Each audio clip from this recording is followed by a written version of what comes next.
Le nouvel esprit public, Philippe Meyer, bonjour.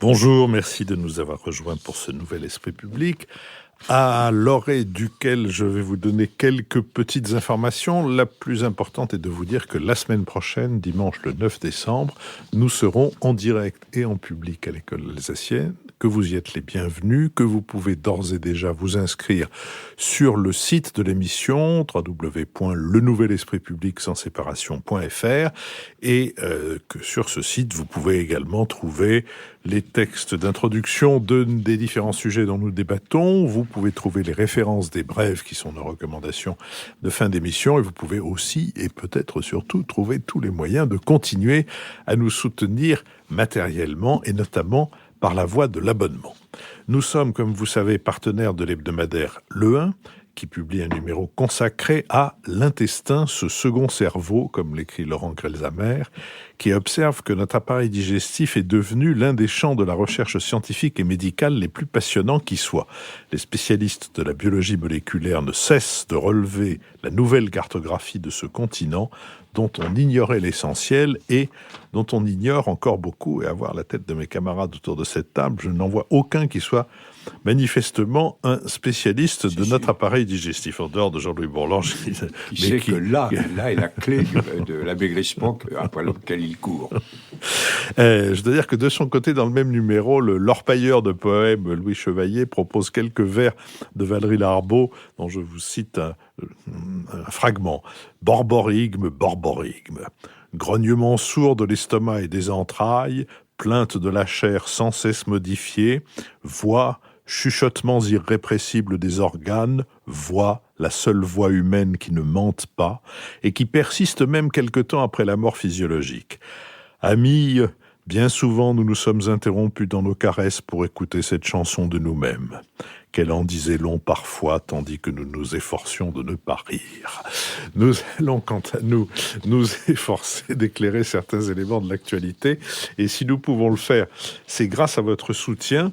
Et nous allons, selon une tradition antique et solennelle, remercier quelques-uns d'entre vous. Et pour ma part, je remercie Mehdi Huette, François Morazin, Corentin Roux, Dorsaf Touati et Nicolas Guton. Marc-Olivier Padis, directeur des études de la revue Terra Nova. Alors, je remercie pour ma part vivement Christine Altouzara, Françoise Liard, Anne-Sophie Kalogiros, Marek Mozinski et Olivier Gaudin. Jean-Louis Bourlange, député des Hauts-de-Seine. Moi, je remercie Joël Nininger, Bernard Brockman, Hugo Subtil, Henri Vacher et Olivier Edan. Et Nicole Nisotto, professeur titulaire de la chaire Union européenne au Conservatoire national des arts et métiers. Mes remerciements à Olivia Bergeau, Florent Fayolle, Charles-Henri Monteau, Gilles Maouas et Rémi Sieux. Eh bien, nous allons, si vous voulez bien, passer à notre premier sujet, qui est celui qui tourne autour de ce que le président de la République a appelé un nouveau contrat social, puisque mardi dernier, Emmanuel Macron a détaillé la stratégie environnementale à long terme adoptée par la majorité. Il a annoncé la tenue d'une large consultation citoyenne qui s'étendra sur une durée de 3 mois et qui portera sur la mise en œuvre de la transition écologique et sur les moyens de rétablir la cohésion sociale en France. Souhaitant y inclure des représentants des milieux syndicaux, patronaux, associatifs et des élus locaux, Emmanuel Macron a appelé de ses vœux la mise au point par cette consultation d'un nouveau contrat social. Ce discours a été prononcé dans le sillage des manifestations des Gilets jaunes, entrées hier dans sa 3e semaine de mobilisation. Ce mouvement n'est pas tout à fait sans rappeler les émeutes britanniques de 2011, dont on a pas peut-être suffisamment évoqué le souvenir. Elles avaient été analysées par le sociologue Zygmunt Bauman comme une réaction à l'émergence de nouveaux modes de consommation contemporains. Et en effet, les premières analyses rétrospectives du mouvement montrent qu'il rassemble des catégories sociales d'une grande hétérogénéité, allant de l'ouvrier au paysan, en passant par les petits entrepreneurs qui ont en commun leur sédentarité et une grande vulnérabilité vis-à-vis des perspectives de mobilité, qui pour eux se réduisent. Ce mouvement est à ce titre sans doute une illustration de l'approfondissement de la fracture sociale, qui avait été baptisée par Emmanuel Todd et qui avait été mise en exergue par le géographe Christophe Guilluy en 2014 dans son essai sur la France périphérique. 4 ans après l'apparition de ce livre, Christophe Guilluy a réitéré son diagnostic dans un livre paru cette année, No Society, dans lequel il regrette la dégradation des conditions de vie de la population périurbaine, qui a presque doublé depuis 1968 pour atteindre plus de 15 millions d'habitants en 2018. Enfin, on observe dans la littérature contemporaine un retour au centre de l'attention de la question sociale et de cette question périurbaine. Outre Fief, le premier roman remarqué l'année dernière de David Lopez, c'est cette France que le récent lauréat du prix Goncourt, Nicolas Mathieu, décrit dans son roman « Leurs enfants après eux », paru en septembre aux éditions Actes Sud. Sur cette question, Marc-Olivier Padis. Oui, ce sujet nous invite à prendre un peu de recul par rapport à ce qu'on appelle classiquement la crise de la représentation, puisqu'on a le sentiment de demandes citoyennes qui ne sont pas entendues, d'un système politique qui représente mal. Et de fait, la fonction de la politique au sens large, c'est d'arriver à donner à la société une image d'elle-même dans laquelle elle se reconnaisse. Et le conflit politique lui-même a du sens dans la mesure où il permet de donner forme aux divisions sociales et d'assurer ainsi une forme d'intégration conflictuelle des différences. Mais on a l'impression que justement cette transmutation du conflit en reconnaissance mutuelle ne fonctionne plus.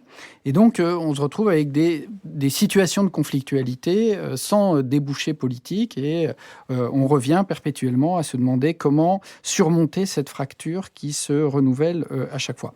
Et de fait, les Français se reconnaissent de moins en moins dans les catégories traditionnelles de la division politique. Ils ne se reconnaissent pas dans les partis politiques et en particulier, même le clivage gauche-droite est de moins en moins significatif. Quand les sondeurs font des enquêtes en demandant aux gens comment vous vous situez sur l'axe gauche-droite, il y a une part de plus en plus importante qui refuse de se situer là-dessus. Et d'ailleurs, c'est ce qu'on a vu à l'élection présidentielle dernière et aux élections législatives, c'est le fait que, il y avait une majorité d'électeurs pour dire, effectivement, une proposition politique comme celle de La République En Marche qui dépasse le clivage gauche-droite, ça nous intéresse et on prend ça.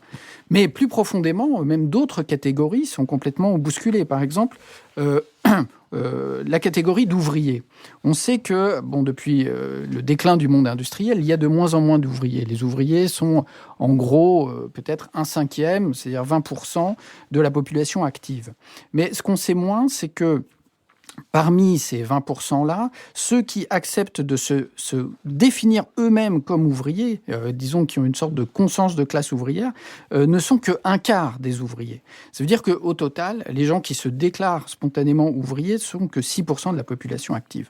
Et donc, voilà, toutes ces terminologies habituelles qui ont nourri notre histoire politique fonctionnent de moins en moins bien. Et d'ailleurs, on n'utilise plus ouvrier, prolétariat, c'est du vocabulaire qu'on n'utilise plus. Les communistes et la France insoumise disent les gens. Le président de la République a essayé la semaine dernière les classes laborieuses. Nicolas Sarkozy avait une trouvaille, il parlait de la France qui se lève tôt. Là, on parle des gilets jaunes, on parle parfois de la France d'en bas. Enfin, on voit bien que toute cette hésitation terminologique traduit un trouble profond. Et quand on fait des enquêtes pour demander aux gens comment ils se situent eux-mêmes, alors là, on n'est pas très avancé, parce que en fait, tout le monde dit « moi, j'appartiens aux classes moyennes ». Les privilégiés ou les plus modestes répondent tous, en gros, « moi, oui, je suis de la classe moyenne ». Donc, tout ça ne nous éclaire pas grand-chose, d'autant plus que tout le monde se réfère à la même catégorie, en même temps qu'on sent bien que les destins sociaux eux-mêmes s'éloignent. Et donc, on cherche d'autres catégories.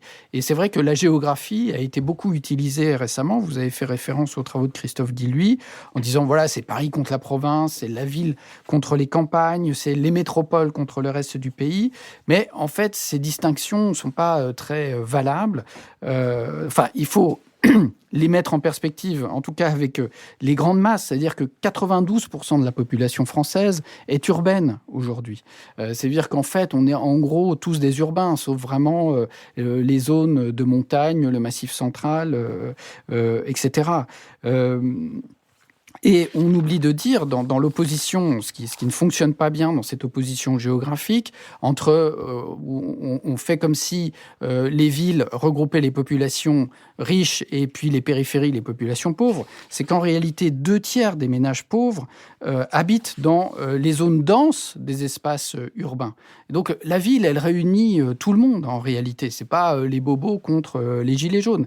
Les pauvres se trouvent aussi en centre-ville. D'ailleurs, les plus pauvres n'ont même pas de voiture. Donc il faut revoir toutes ces catégories. Dans la France périphérique, il y a de tout. Il y a des périurbains choisis, ceux qui font sécession, qui veulent le pavillon avec le jardin pour pouvoir faire le barbecue le dimanche, etc.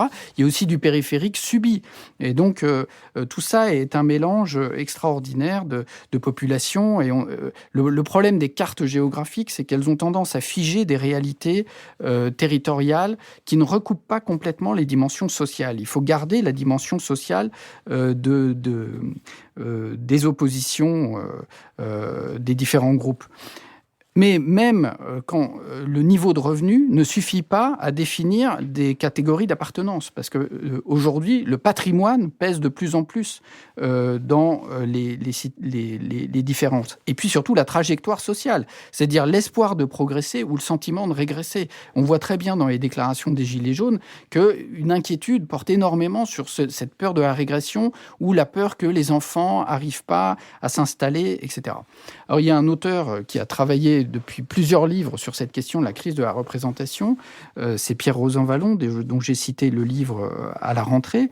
Et lui, il montre très bien comment, disons, ce déclin du sentiment d'appartenance est lié en même temps à l'affirmation de communautés d'expérience. C'est-à-dire, et même parfois de communautés d'épreuves. C'est-à-dire, c'est là-dedans que les gens se reconnaissent. Ça ne veut pas dire que les catégories sociales disparaissent, mais ça veut dire que les gens se réfèrent à autre chose.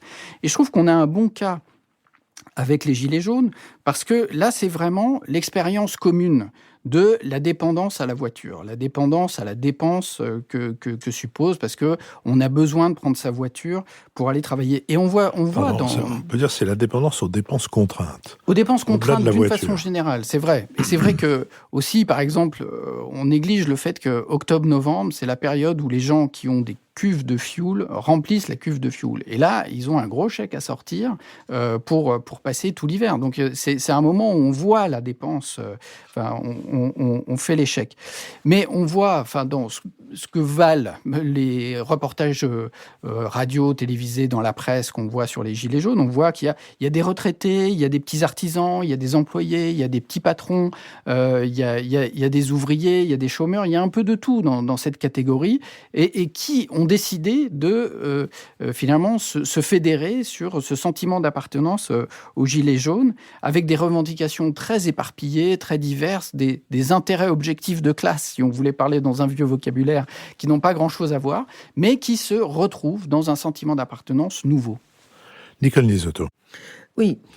Moi, je voudrais revenir d'abord sur ces clivages de la société française. C'est vrai que toute société est divisée entre les actifs, les retraités, les jeunes, les vieux, les urbains, les ruraux. Mais là, mais d'habitude, il y avait des correctifs. Il y avait 3 correctifs. Il y avait premièrement l'État-providence. C'est-à-dire la fonction de l'État, c'était de corriger un petit peu les inégalités économiques et du marché. Il y avait les instances représentatives, les partis et les syndicats qui pouvaient canaliser et orienter la colère des bases.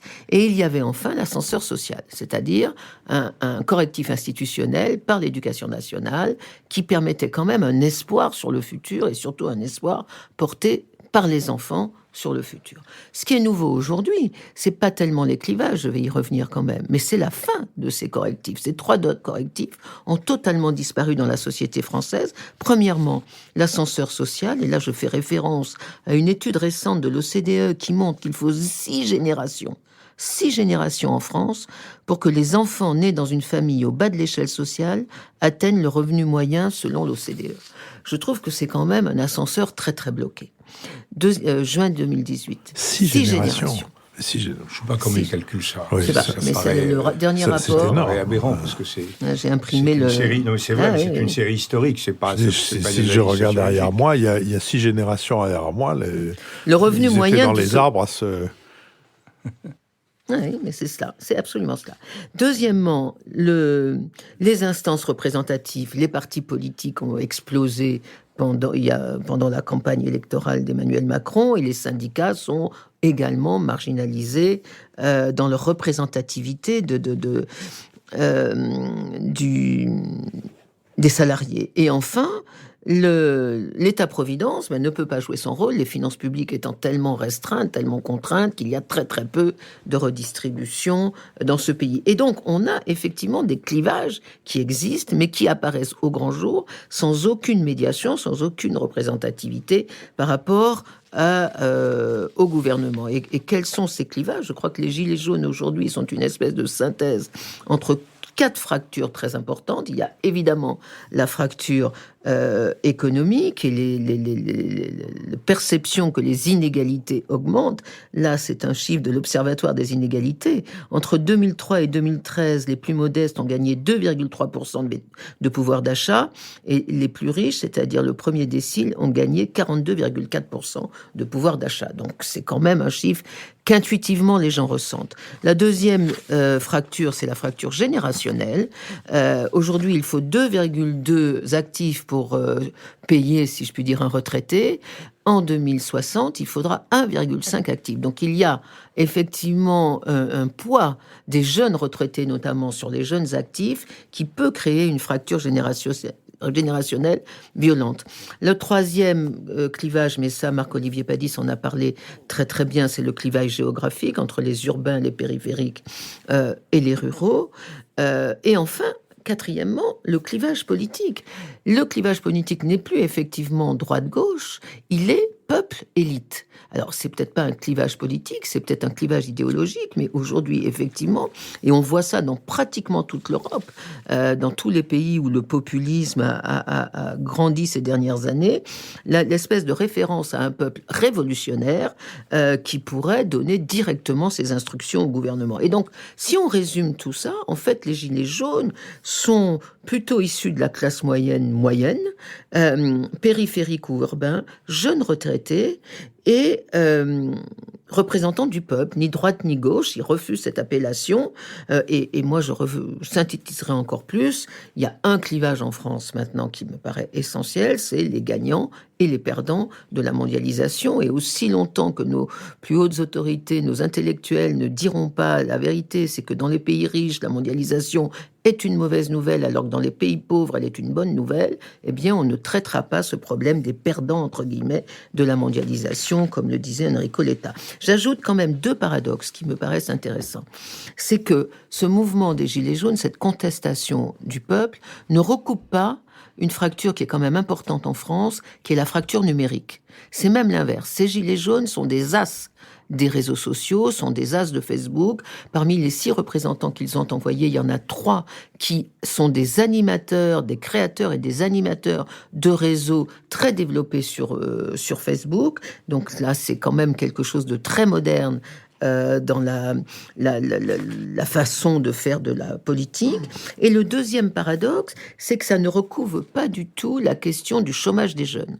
Aujourd'hui, le chômage des jeunes, c'est 22% des actifs, c'est quand même très important. Ils sont des pénalisés du système. Or, ils ne sont absolument pas investis dans ce mouvement des Gilets jaunes, où on trouve quand même plutôt des jeunes retraités. Donc, mon analyse, c'est que c'est une espèce de mai 68 à l'envers. C'est une espèce de révolution des jeunes vieux. Remarquons au passage que le roman qui a eu le prix Goncourt, le roman de Nicolas Mathieu, Leurs enfants après eux, est précisément dans ce monde-là qu'il se passe, d'une certaine manière. Et comme il a été publié bien avant, et couronné même bien avant le déclenchement des Gilets jaunes, il faut se demander si l'Académie Goncourt n'a pas une responsabilité dans cette affaire. Et nous citerons à comparaître Bernard Pivot pour savoir si ça n'est pas lui qui a déclenché le mouvement des Gilets jaunes. Jean-Louis Bourlange. Oui, effectivement, on est en face de quelque chose de très embarrassant. Moi, j'ai une certaine réserve sur l'affirmation très nette que vient de faire Nicole sur les gilets jaunes, c'est ci, c'est ça. Bon, moi, je n'arrive pas à les spécifier. Je veux dire, on dit ce sont des as du numérique. Leurs représentants, par définition, ils sont auto-représentés, donc ils sont auto-désignés comme représentants, sont certainement des gars qui sont représentants parce qu'ils sont plus malins que les autres en termes numériques. Mais les gilets jaunes de base, c'est assez largement toute une France qui est rebelle à tout ça, qui en a marre, qui comprend cette France de province, qui a l'habitude de lire des papiers et pas de pianoter. Il y a absolument de tout. Sur la fracture... La fracture territoriale, je crois que Marc-Olivier a raison de dire on ne peut pas opposer une France moyenne, etc. La France rurale, c'est presque plus rien. La France est urbaine ou rurbaine.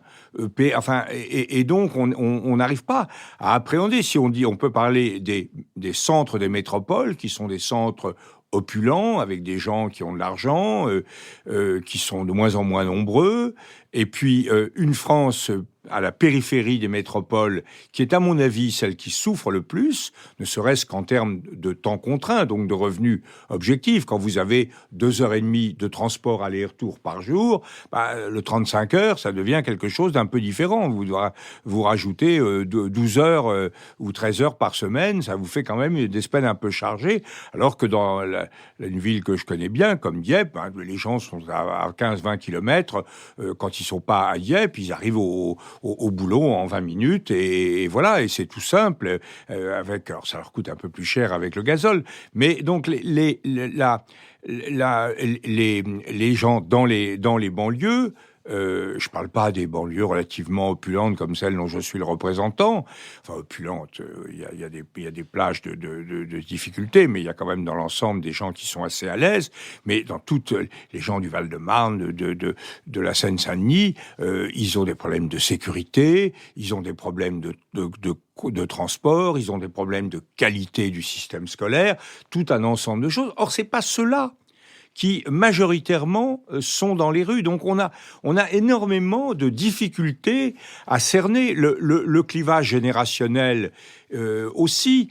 En réalité, il y a une pulsion, il y a une revendication des gens de plus de 65 ans depuis le début du quinquennat d'Emmanuel Macron qui se sont fixés initialement sur le grand ras-le-bol fiscal qui est l'augmentation de la CSG. Ça a été ça quand même le marqueur. Moi, je me rappelle que quand j'ai fait ma campagne électorale, les seules oppositions que j'ai eues, très simple, les gens qui votaient pour moi ne me connaissaient pas, disaient au président du bureau de vote, dites-moi le candidat qui est pour Emmanuel Macron. Ça tombait sur moi, mais je peux pas dire que je suis vraiment un élu protestant. C'est selon la volonté de Dieu et pas selon mes mérites. Bon, mais en revanche, les seuls gens qui m'accrochaient sur les marchés, etc., c'était des personnes de plus de 60 ans qui étaient indignées. Bon, donc on a ça, mais c'est pas forcément ceux-là qui manifestent le plus, et contre le gazole en plus, parce que ceux-là, ce sont pas ceux qui voyagent le plus, ils sont retraités, ils ne prennent pas leur voiture tout le temps. Bon, donc on a une énorme difficulté à cerner ces gens, on a une énorme difficulté à cerner leurs revendications. Je donne un exemple, on a annoncé que M. Mélenchon ferait don de sa personne à la manifestation.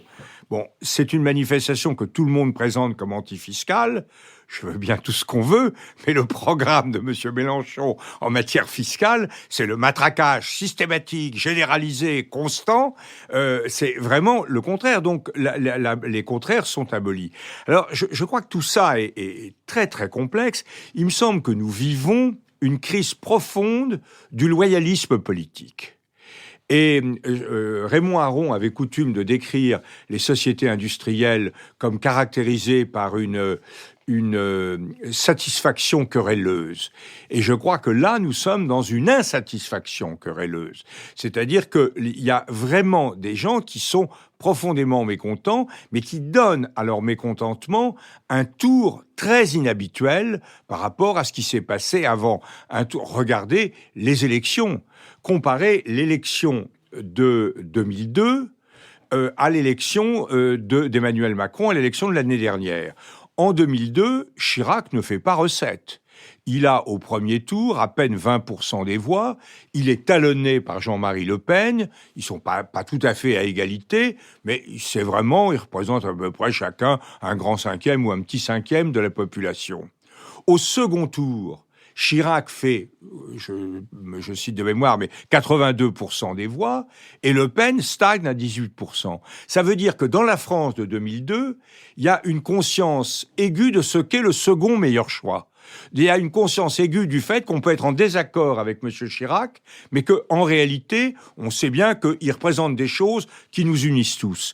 Cette élection-là, c'est au contraire un refus par exemple, de la France insoumise, des électeurs d'extrême gauche, de s'engager clairement contre le Front National. On dit vous vous abstenez ou vous votez pour Macron, mais on ne donne pas de consigne de voter contre le Front National. On a un record absolument massif d'abstention, de vote blanc, de vote protestataire. Les gens réclament le vote blanc. Qu'est-ce que c'est que le vote blanc ? Le vote blanc, c'est un drôle de truc. C'est un truc qui consiste à considérer que l'élection pourrait consister à ne pas choisir.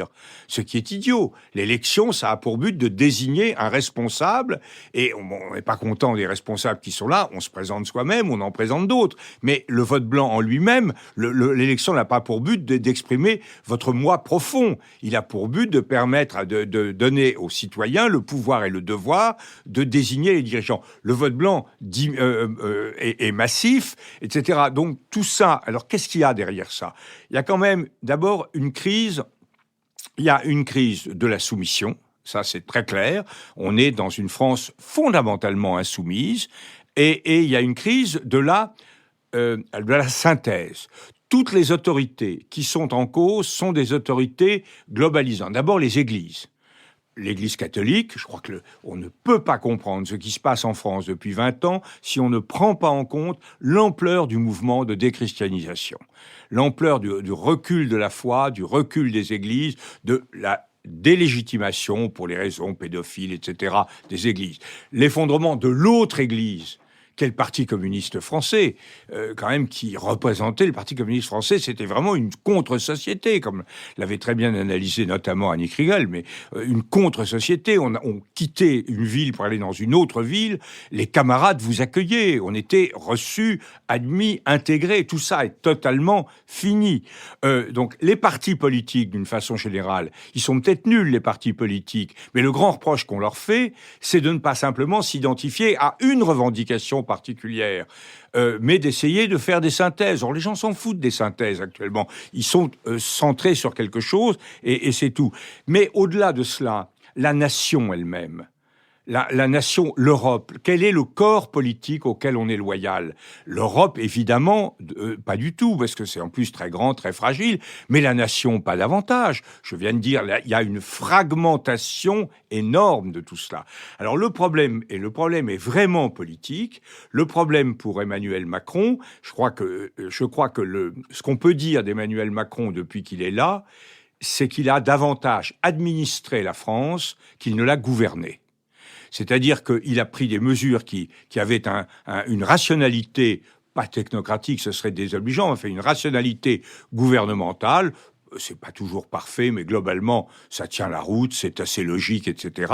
En revanche, il n'a pas réussi à faire une sorte d'analyse gramscienne d'un consensus social émergent, où il rassemble c'est très difficile à faire, des collectifs, des groupes humains, il les fédère, et il n'a pas réussi à donner à la nation française un but.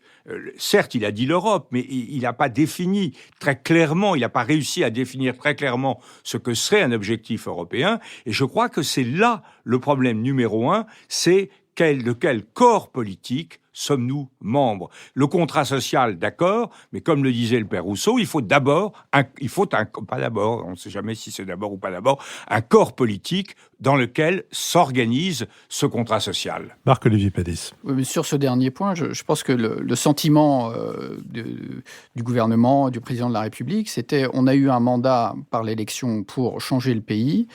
Ils ont commencé et finalement, ils ont pas senti de mobilisation de la société, avec la réforme sur les ordonnances travail et puis la SNCF. Ils se sont dit, on continue. Et puis, boum, tout d'un coup, effectivement, la société se réveille et là, sur quelque chose d'un peu inattendu. Je voulais juste revenir sur 2 points, notamment sur ce qu'a dit Nicole. Alors, complètement d'accord sur les correctifs qui ne marchent plus, ascenseur social, syndicat, parti, mais pas l'État-providence. On ne peut pas dire que l'État-providence a complètement disparu. J'ai pas dit ça non Si, plus. tu as dit, les 3 ont complètement disparu. L'État-providence, en France, il marche quand même toujours. Alors, je suis d'accord sur un point, c'est qu'on n'a plus de marge de progression. C'est-à-dire qu'on ne peut plus... Par exemple, c'était une des promesses d'Emmanuel Macron, c'est de dire les professions libérales, on va les faire rentrer dans la caisse chômage. Bon, ils ont regardé, ça passe pas. On n'a plus l'argent pour ça. Mais c'est la moitié de la richesse nationale qui est socialisée d'une manière ou d'une autre, soit dans le budget de l'État, soit sécurité sociale, soit retraite.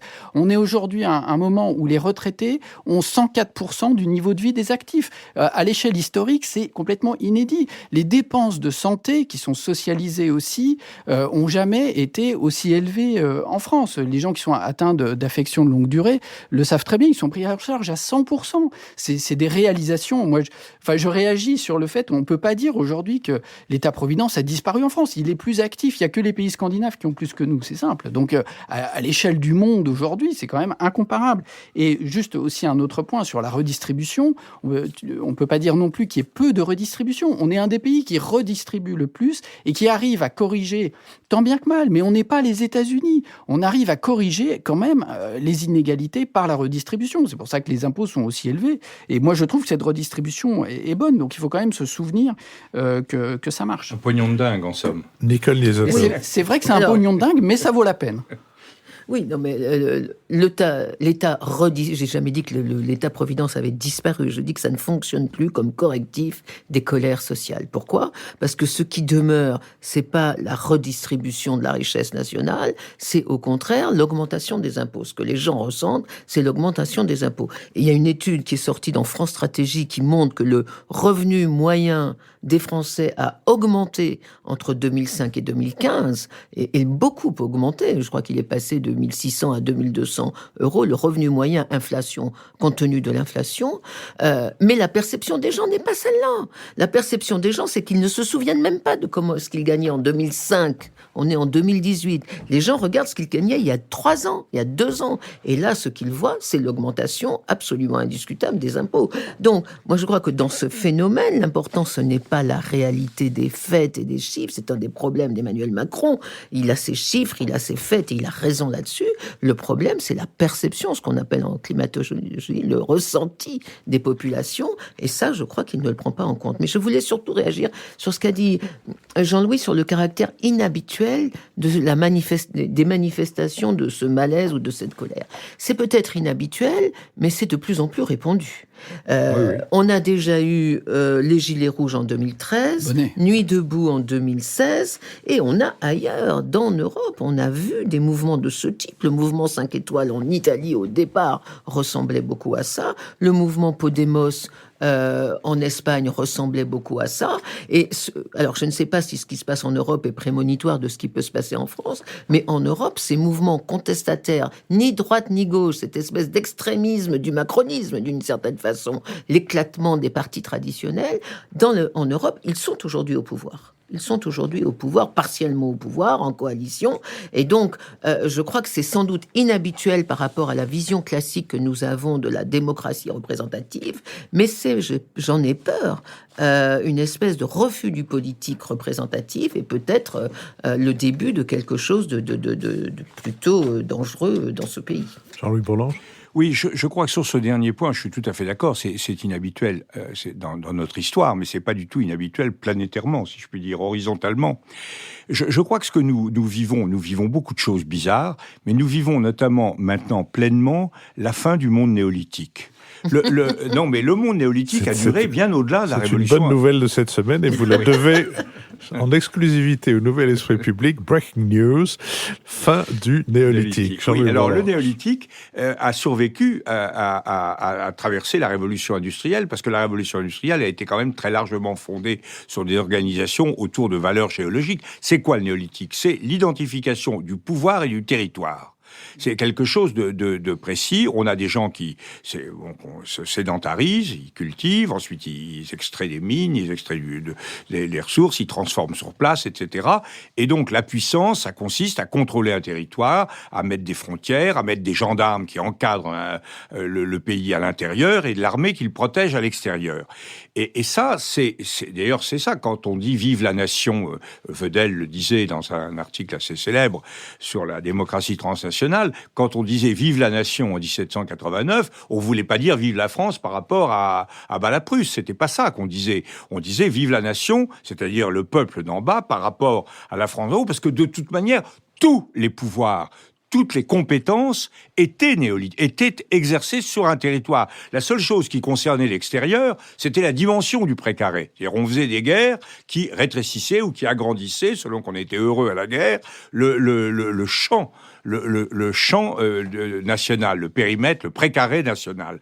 Bon, là, nous sommes complètement sortis, c'est une des données les plus importantes de la mondialisation, de la construction européenne, nous sommes de plus en plus sortis de ça. Et nous avons des acteurs, notamment les grandes multinationales et les grandes sociétés criminelles, qui se sont parfaitement adaptés à cette multinationalisation. En revanche, le politique reste totalement bloqué dans des cadres qui ne lui permettent pas d'agir. Les réticences sur l'Europe, l'utopie d'un gouvernement mondial fait que nous sommes Duverger avait dit à un moment, c'est le lièvre libéral et la tortue institutionnelle. Et il avait raison sur ce plan-là. On ne court pas à armes égales. Et en plus, la panique que provoque ce sentiment de décalage conduit à un réinvestissement massif sur des valeurs souverainistes et sur un small is beautiful qui fait que même la nation est trop grande,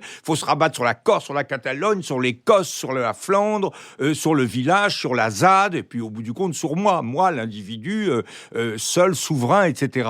Donc on a vraiment, je crois, un problème de loyauté qui demande à organiser une subsidiarité. Deuxièmement, sur l'ascenseur social, je crois que, moi, je suis entièrement d'accord avec ce qu'a dit Marc-Olivier sur le fait qu'il y a plein d'argent, mais l'ascenseur social, c'est vrai qu'il ne fonctionne pas.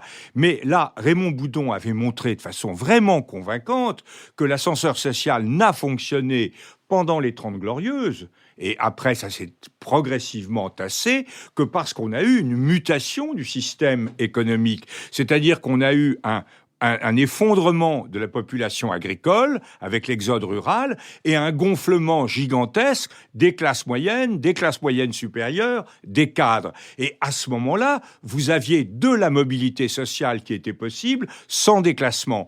Boudon disait à partir du moment, et c'est le cas depuis 20-25 ans, les catégories sociales sont relativement figées dans leur nombre, tout progrès de l'un se traduit par un déclassement de l'autre, ça devient un jeu à somme nulle et un jeu qui est donc vécu avec énormément de ressentiment. Le troisième chose, je le dis très vite, c'est le problème intergénérationnel. Je crois que là, depuis le début, je sens que la fragilité d'Emmanuel Macron tient au fait qu'il n'assume pas le rapport entre les générations. Il ne prend pas en compte l'analyse d'Hannah Arendt sur Between Past and Future, sur la rupture entre le passé et l'avenir. Vous savez, le livre d'Arendt s'ouvre par la citation de Kafka, enfin, la parabole de Kafka, comme quoi le monde, c'est le passé qui pousse vers l'avenir et l'avenir qui renvoie au passé.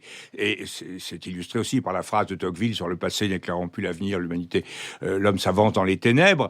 Et ça, cette rupture-là, il ne l'a pas du tout assumée, notamment au plan partisan, où il a ignoré délibérément le fait que les sensibilités traditionnelles, c'était quelque chose dans lequel les gens se reconnaissaient, même si le clivage droite-gauche n'était plus le clivage ordonnateur fondamental, les sensibilités libérales, démocrates chrétiennes, social-démocrates existaient, et donc il est effectivement en apesanteur face à un mouvement qui est lui-même totalement atomisé. C'est une situation très, très difficile politiquement.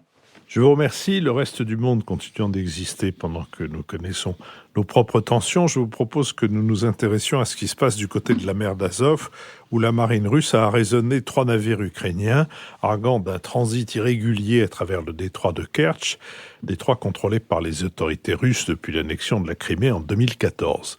Cette manœuvre a entraîné une condamnation immédiate du gouvernement ukrainien, enfin de la part du gouvernement ukrainien, et une escalade des tensions. Elle s'est matérialisée par l'adoption par le Parlement ukrainien d'un texte autorisant l'application pendant 30 jours de la loi martiale dans les régions frontalières du pays. Cet affrontement est le résultat de tensions croissantes autour de la mer d'Azov depuis que le président russe a inauguré en mai un pont enjambant le détroit de Kertch pour relier la Crimée à la Russie. Cette matérialisation de l'annexion de 2014 s'accompagne d'un renforcement du contrôle exercé par Moscou sur les passages à travers le détroit, et Kiev considère ces mesures comme contraires au traité de 2003 qui stipulait un contrôle partagé entre l'Ukraine et la Russie. Et les autorités ukrainiennes dénoncent une tentative d'asphyxie de leurs ports commerciaux de la mer d'Azov. Face à l'escalade consécutive à l'incident de dimanche, le secrétaire général de l'ONU, Antonio Guterres, a appelé à une retenue maximale. Parallèlement, différents élus européens se sont publiquement interrogés sur l'opportunité d'engager de nouvelles sanctions financières contre la Russie au cas où la liberté de passage dans le détroit de Kertch ne serait pas rétablie. Ainsi, le président de la Commission des Affaires étrangères du Bundestag, Norbert Röttgen, n'a-t-il pas exclu d'engager de telles sanctions, tandis que le président polonais Andrzej Duda a affirmé qu'il serait prêt à les soutenir. Vladimir Poutine a qualifié de provocation la proclamation de la loi martiale par le président ukrainien Poroshenko, qu'il a accusé de n'agir que pour redresser le peu de chances que les sondages lui accordent d'obtenir un nouveau mandat aux élections présidentielles du 31 mars prochain. Sur cette question, Nicole Niesotto. Alors, c'est une question très, très bizarre, très complexe. La première question que l'on peut se poser, c'est est-ce qu'il s'agit d'une poussée de fièvre nationaliste des deux côtés et de violence comme d'habitude, ou est-ce qu'on est à un tournant du conflit? Alors, simplement pour rappeler, ce conflit entre l'Ukraine et la Russie, il a bientôt 5 ans, en tout cas pour ce qui concerne la modernité de ce conflit, et il se caractérise par 2 points de fixation militaire, l'annexion de la Crimée en 2014 et le conflit à l'Est dans le Donbass qui a quand même fait 10 000 morts depuis 5 ans. Deuxièmement, par un processus diplomatique conduit par la France et l'Allemagne, le processus de Normandie, qui n'aboutit pas à grand-chose, il faut quand même le reconnaître. Et troisièmement, par des sanctions occidentales contre la Russie, avec simultanément à l'application des sanctions contre les Russes, la signature d'un accord de partenariat économique entre l'Union européenne et l'Ukraine. Donc voilà les 3 piliers de la crise ukrainienne. Et de temps en temps, il y a des poussées de violence dans cette structure. Aujourd'hui, il y a quand même 2 choses nouvelles, me semble-t-il. Premièrement, le passage à l'affrontement militaire direct entre la marine militaire ukrainienne et les forces spéciales militaires donc de la Russie. C'est la première fois que les Russes passent à l'attaque militairement. Jusqu'à maintenant, les Russes avaient toujours démenti l'agression militaire de leur part. Ils envoient des forces spéciales, ils soutiennent les forces pro-russes dans le Donbass, ils envoient des humanitaires, enfin des soldats ou des forces spéciales déguisés en humanitaires, en camionneurs qui font du trafic de la frontière. Ils avaient toujours nié ils avaient toujours nié l'affrontement direct. Or là, non seulement ils ne le nient pas, mais ils le revendiquent puisqu'ils l'ont filmé. Et moi, j'ai pu voir à la télé justement l'attaque de navire du FSB russe contre le navire ukrainien. Donc ça, c'est quand même nouveau et assez étrange. Et la deuxième nouveauté, c'est que le gouvernement de M. Poroshenko déclare l'état d'urgence militaire, la loi martiale, ce qu'il n'a jamais fait depuis le début du conflit, alors que parfois dans le Donbass, on était vraiment proche du conflit armé, ce qu'il n'a jamais fait, que personne d'autre n'a jamais fait d'ailleurs, sauf la Géorgie en 2008, quand il y a eu la guerre entre la Russie et la Géorgie. Et donc, des 2 côtés, on a cette espèce de raidissement militaire qui quand même est inquiétant. La seule chose qui ne sens pas, c'est la réaction des Occidentaux. Il n'y aura pas de réponse militaire, il n'y aura pas de réponse militaire. C'est mon deuxième point. La deuxième question, c'est est-ce qu'on est rentré donc dans une nouvelle guerre froide ? C'est ce que disent tous les stratèges de l'OTAN, etc., etc.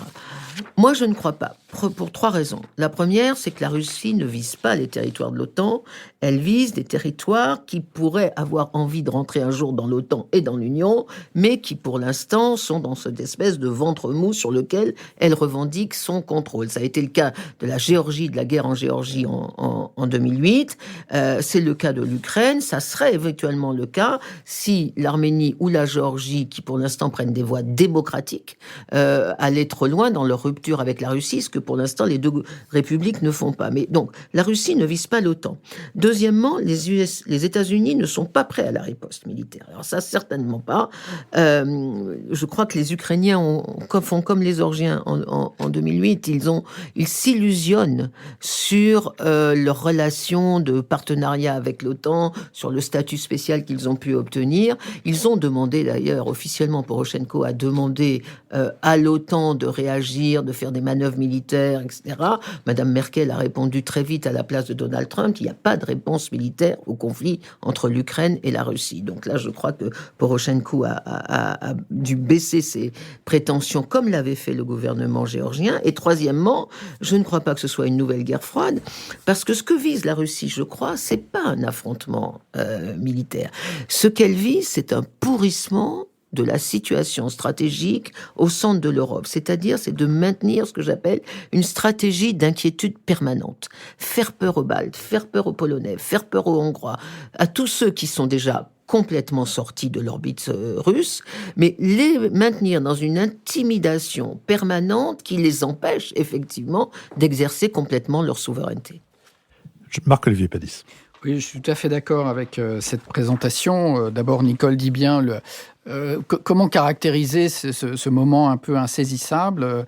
Beaucoup de stratèges parlent, dans ce cas, de guerre hybride. Je trouve que la notion est intéressante. C'est quoi une guerre hybride ? C'est une guerre qui se passe en partie sur le terrain militaire, mais aussi sur beaucoup d'autres terrains. La déstabilisation politique, la propagande, la désinformation, l'action de milices, les services secrets, etc. Et je suis tout à fait d'accord sur l'idée que la Russie vise en fait une situation de pourrissement. Elle veut empêcher l'Ukraine de s'affirmer en tant que nation indépendante entre les États-Unis et la Russie, avec une stratégie de démoralisation, d'asphyxie, ce que Philippe a rappelé pour le port de Mariupol, qui est quand même un port très très important pour toute la région est de l'Ukraine, qui est une région de mines, de minerais, etc. Et donc il y a besoin d'exporter par des bateaux, où là, en fait, ce sont vraiment les Russes qui contrôlent. Et donc, mais ce qui est très curieux, c'est que cette position offensive des Russes, cette intimidation, comme a dit Nicole, est toujours baptisée par les Russes provocation de la part des autres. Donc il y a quelque chose d'un peu perturbant aussi dans le fait que la Russie présente toujours son action offensive sous le mode de la défense, en disant c'est nous qui sommes assiégés par l'Europe, par l'OTAN qui ne cesse de nous empêcher, etc. C'est assez curieux comme inversion du discours. Alors je voudrais juste souligner un point, qui est le fait que les Russes, en particulier Vladimir Poutine, ont connu par rapport à l'Ukraine un revers diplomatique majeur cet automne, qui a été peu commenté, mais qui est extrêmement important. C'est le fait que l'Église orthodoxe ukrainienne a gagné son indépendance en tant qu'Église autocéphale. Et c'est très important parce que l'Ukraine est le berceau historique de l'orthodoxie. Même pour les Russes, c'est vraiment à Kiev que se trouve le sanctuaire qui est l'origine de l'orthodoxie. Et l'Église orthodoxe ukrainienne dépendait de l'Église russe depuis le XVIIe siècle. Donc c'est un événement absolument majeur, puisqu'il y a eu un synode à Constantinople, où les autres églises orthodoxes ont accepté de reconnaître le patriarcat de Kiev séparé du patriarcat de Moscou. Et ça a été, et du coup, il y a une tension extraordinaire en ce moment entre le patriarcat orthodoxe de Moscou et celui de Constantinople, qui représente en fait un peu l'autorité de l'ensemble des patriarches. Et donc c'était vraiment un revers en termes de pouvoir d'influence, de soft power pour les Russes, parce que Poutine veut se présenter aussi non seulement comme un défenseur des locuteurs russes, des russophones, mais aussi un peu des orthodoxes à travers toute l'Europe. Et là, vraiment, il y a eu un coup d'arrêt et c'est un moment très important. Un autre autocéphale, Jean-Louis Bourlange. Oui, c'est toujours extrêmement déconcertant d'analyser ce que fait Poutine. On est en présence de deux discours, de deux interprétations de la situation. L'une qui nous charge profondément en disant que nous avons eu un comportement tout à fait anormal, extrêmement agressif depuis l'effondrement de l'Union soviétique, que nous avons notamment étendu l'OTAN aux pays baltes, aux pays de l'Europe centrale et orientale, et que ça, c'était une agression vis-à-vis des Russes. Et en même temps, c'est quand même, moi, je n'achète pas cette interprétation. Bien sûr, il y a eu des maladresses, mais les Européens ont été beaucoup plus prudents que les Américains, se sont opposés dans un certain nombre de cas, se sont opposés notamment à l'entrée de l'Ukraine dans l'OTAN. Et puis deuxièmement, les Russes sont en train de démontrer que, effectivement, à partir du moment où l'Ukraine n'est pas dans l'OTAN, elle est menacée. Je veux dire que c'est quand même parce que qu'est-ce que veut dire le fait pour les... Moi, je suis évidemment très prudent sur cette affaire. Je ne crois pas que l'Ukraine doive rentrer dans l'OTAN, mais il faut quand même avoir le courage de regarder la conséquence de cette décision. C'est qu'on laisse les mains libres aux Russes. Bon, et de même qu'on leur a laissé, pendant la guerre froide, les mains libres en Hongrie, en Tchécoslovaquie, à différents moments. Donc, il y a quelque chose... mais je ne pense qu'il ne faut pas... Alors que veulent faire? Alors que veulent faire les? Donc je n'achète pas cette thèse qui est un peu celle d'Hubert Védrine de la culpabilité profonde de l'Europe. C'est vrai que Bush a été très maladroit. Bush fils a été très maladroit. Bush père a été un peu trop habile, c'est-à-dire qu'il a vraiment exploité le déséquilibre dans lequel se trouvait Gorbatchev pour le faire reculer sur ses positions, et Bush fils a été beaucoup trop agressif. Mais globalement, nous ne sommes pas en face, nous, Européens, d'une attitude agressive à l'égard de Poutine. Alors pourquoi Poutine agit-il ainsi? Il y a une cause rationnel, c'est que je pense qu'il essaie de reconstruire la situation géopolitique de la Russie vis-à-vis de l'Europe occidentale telle qu'elle était avant le discours de François Mitterrand au Bundestag en 83, avant l'installation des Pershing, c'est-à-dire une situation dans laquelle il y a une dissociation croissante entre l'Amérique et l'Europe. C'était le cauchemar tout au long du quinquennat de Pompidou. C'était le cauchemar de Pompidou que d'avoir... Il sentait l'Amérique menacée de partir. Maintenant, avec Trump, évidemment, on en est là. Le pacifisme allemand, qui était très réel, puisqu'il a fait partir Schmitt du gouvernement, qui était très réel, et qu'on retrouve dans les enquêtes d'opinion. On voit bien que les gens ne veulent pas... les Allemands sont extrêmement réticents. L'opinion profonde, je parle pas des dirigeants, à l'idée d'une fermeté vis-à-vis des Russes. Donc une situation de relative fragilité. Et là, les Russes veulent effectivement montrer que sur l'Ukraine, ils font ce qu'ils veulent et que l'Europe occidentale ne pèse rien. Cela dit, c'est ça que je voudrais dire, je crois que le véritable enjeu pour les Russes, c'est aussi la crainte, deux choses, c'est la crainte de la démocratie. Je crois que ce qu'ils redoutent, ce qui les oppose à nous, c'est l'idée, depuis le début sur l'Ukraine, qu'il puisse y avoir une contagion démocratique. C'est moins fort maintenant, parce que la démocratie ukrainienne n'est quand même pas très attirante. Mais surtout, je suis frappé du fait que c'est pas leur intérêt à long terme. Le véritable intérêt à long terme des Russes, c'est d'avoir un bon accord avec l'Europe occidentale, accord auquel nous sommes en réalité prêts à partir du moment où on résoudrait un certain nombre de choses. On a besoin d'eux sur la Syrie. Et en revanche, la menace, c'est la Chine. Alors pourquoi? C'est ça que je veux dire, Philippe, si je peux me permettre. Pourquoi ils réagissent comme ça? Ils réagissent comme nous après 1815. L'intérêt de la France au lendemain de 1815, 1815, c'était la modération, la ligne Talleyrand. La tentation fondamentale de l'opinion, ça a été la revanche, la reconstitution du Grand Empire. On a menacé, on a fait la guerre, on a failli faire la guerre en 1840, on a déstabilisé le système sous Napoléon III, et on s'est retrouvé plus bas que terre. Et les Russes sont dans cette situation, la nostalgie de leur passé les empêche de regarder avec égalité d'humeur et objectivité leurs intérêts à long terme. Je vous remercie. L'heure a sonné de notre dernière séquence.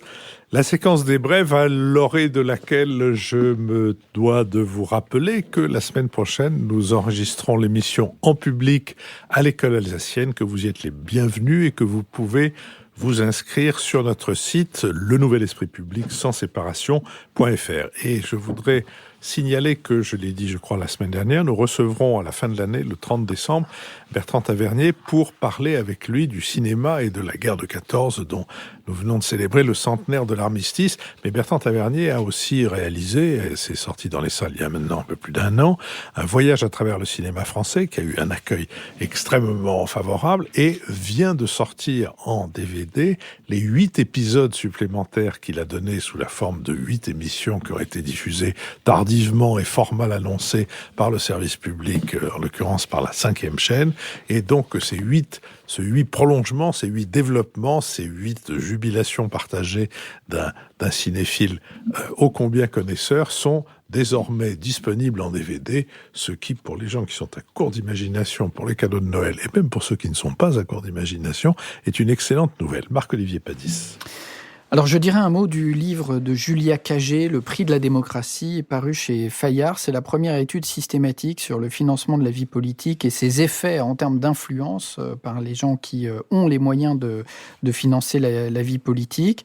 Évidemment, nous ne sommes pas dans la situation très particulière des États-Unis où l'argent pèse d'un poids extraordinaire sur les choix politiques, surtout depuis que la Cour suprême a fait sauter les plafonds de financement. Mais on voit bien dans le mouvement des Gilets jaunes qu'il y a ce type de tentation disant la démocratie coûte trop cher, les députés trop chers, faut supprimer tout ça, etc. Et donc c'est une étude qui va bien au fond des choses et surtout qui fait des propositions pour que les citoyens aient une voix véritablement égale dans les choix politiques. Jean-Luc Bourlange. Oui, moi je voudrais faire une petite annonce. C'est que le vendredi 7 et le samedi 8 décembre, Esprit et Commentaires organise un colloque en hommage à notre grand ami qui nous a quittés il y a quelques mois, Pierre Asner, au centre Sèvres. Il faut s'inscrire sur le site internet d'Esprit ou sur celui de Commentaires.